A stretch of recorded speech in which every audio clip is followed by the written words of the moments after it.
warahmatullahi wabarakatuh.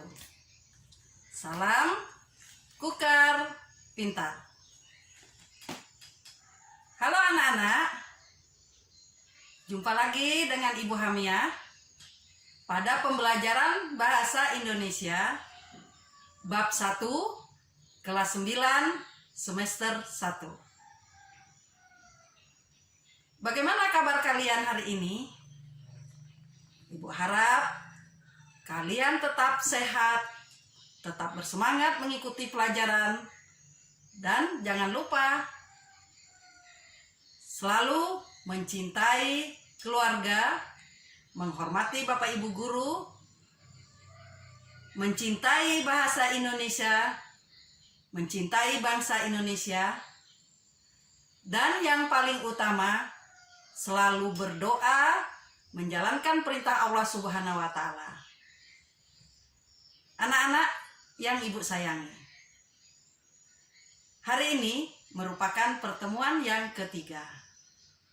Materi yang akan Ibu sampaikan adalah menelaah struktur teks laporan percobaan. Buku yang kita gunakan masih buku yang sama, yaitu buku siswa Bahasa Indonesia SMP MTS kelas 9 edisi revisi tahun 2018. Halaman 20 sampai halaman 25. Dan buku itu dapat dilihat pada layar berikut ini. Pada pertemuan ketiga ini, tujuan pembelajaran pertama, peserta didik mampu menelaah struktur teks laporan hasil percobaan. Kedua, peserta didik mampu menganalisis struktur teks laporan percobaan dengan tepat. Ketiga, peserta didik mampu menganalisis komponen teks laporan percobaan berupa pernyataan umum dan klasifikasi. Nah, anak-anak, untuk apersepsi, tahukah kalian apa ciri-ciri teks laporan percobaan dan apa struktur teks laporan percobaan? Kalian perhatikan penjelasan berikut ini. Ciri-ciri teks laporan percobaan. 1. Melaporkan hasil dari percobaan. 2. Percobaan ilmiah dilaksanakan untuk menguji sesuatu. 3. Menjabarkan atau memaparkan tujuan percobaan. 4. Menjabarkan bahan dan alat yang dibutuhkan untuk melaksanakan percobaan. 5.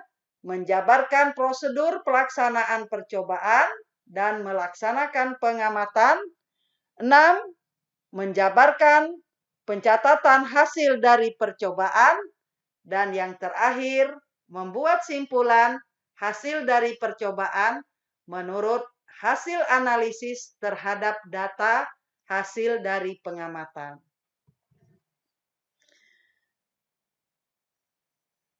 Struktur teks laporan. Struktur teks laporan ini terdiri atas pernyataan umum. Pernyataan umum berfungsi untuk menentukan klasifikasi aspek dari sesuatu yang dibahas secara umum. 2. Uraian. Uraian berfungsi untuk menggambarkan sesuatu yang dibahas secara rinci. Anak-anakku yang berbahagia, perhatikan di sini ada model laporan hasil percobaan. Model laporan hasil percobaan ini terdiri atas tujuan yang berisi tentang tujuan laporan yang akan disampaikan, kajian teori berisi tentang teori-teori atau ilmu pengetahuan yang akan dilaporkan. Alat dan bahan berisi tentang alat dan bahan yang dibutuhkan. Prosedur atau langkah-langkah berisi tentang cara kerja laporan yang disampaikan. Hasil pengamatan berisi tentang gambaran objek yang diamati secara rinci.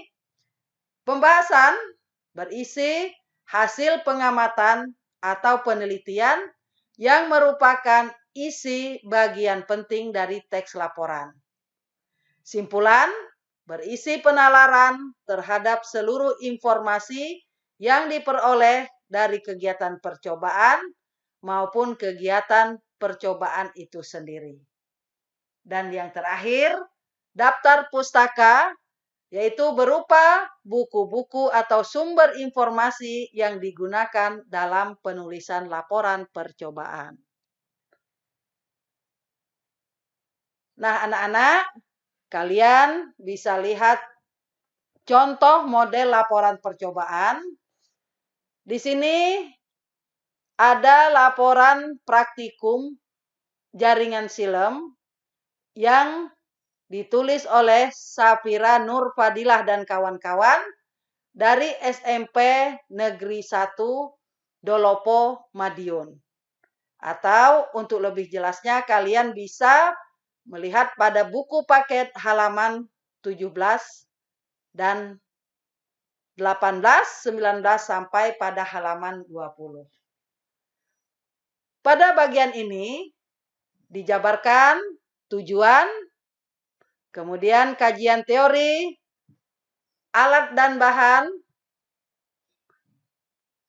prosedur atau cara kerja, hasil pengamatan, pembahasan, dan yang terakhir adalah simpulan. Kemudian sumber buku yang digunakan atau sumber informasi yang digunakan tercatat dalam daftar pustaka. Di dalam contoh ini, apa yang disampaikan oleh si penulis merupakan sesuatu yang bersifat faktual.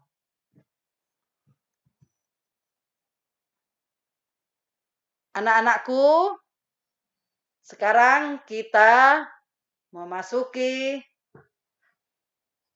bagian tugas yang berupa LKPD 1.3. Pertama, kalian harus mencermati struktur teks laporan yang disajikan di sini. Teks 1 yaitu tentang PENUS. Teks ini berisi pernyataan umum atau penyajian umum. Seperti yang terlihat, yaitu Venus adalah planet dalam sistem tata surya kita. Sedangkan kalimat-kalimat lainnya itu disebut uraian karena menjelaskan tentang Venus secara rinci. Teks yang kedua tentang kelelawar. Pernyataan umumnya di sini, kelelawar merupakan mamalia. Mereka satu-satunya mamalia dapat terbang. Ada lebih dari 1000 jenis kelelawar seperti kelelawar pampir, kelelawar telinga panjang, kelelawar ekor 3, dan kelelawar buah. Nah, dari pernyataan umum ini diuraikan lagi yang terdiri atas penampilan kelelawar, kebiasaan makan kelelawar, kapasitas kelelawar, perkembangbiakan kelelawar. Kemudian untuk teks 3. Teks 3 ini tentang rantai makanan di Antartika. Pernyataan umumnya di sini, semua kehidupan di Antartika adalah di dalam laut dan di kedalaman Laut Biru ada jaringan makanan. Sedangkan uraiannya dibuat dalam beberapa tipe. Tipe pertama seperti yang terlihat, tipe kedua, tipe ketiga, dan tipe keempat. Tipe 1, tipe 2, tipe 3, dan tipe 4 itu merupakan bagian dari uraian dari pernyataan umum.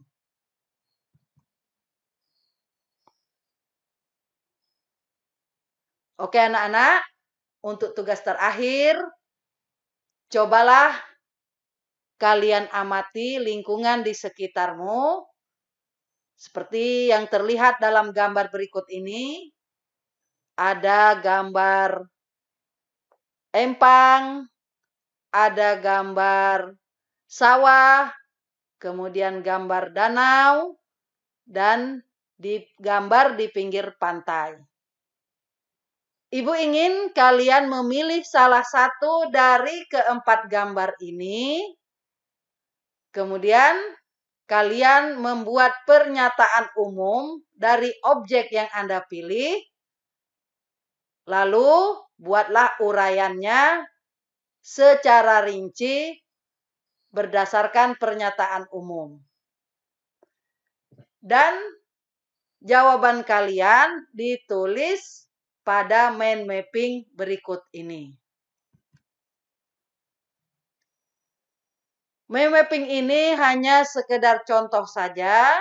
Kalian boleh membuat mind mapping yang lebih menarik lagi sesuai dengan kreativitas kalian.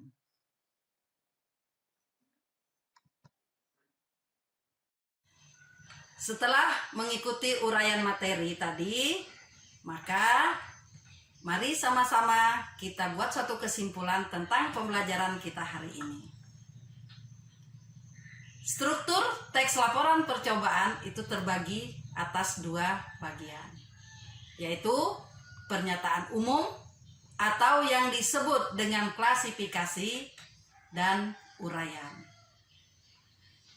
Sebagai refleksi, Ibu ingin tahu informasi apa yang kalian dapat setelah mengikuti pembelajaran bahasa Indonesia hari ini. Sebagai pertemuan berikutnya, materi kita adalah kaidah kebahasaan teks laporan percobaan. Anak-anakku yang Ibu sayangi, demikian pembelajaran kita hari ini. Terima kasih atas perhatian kalian.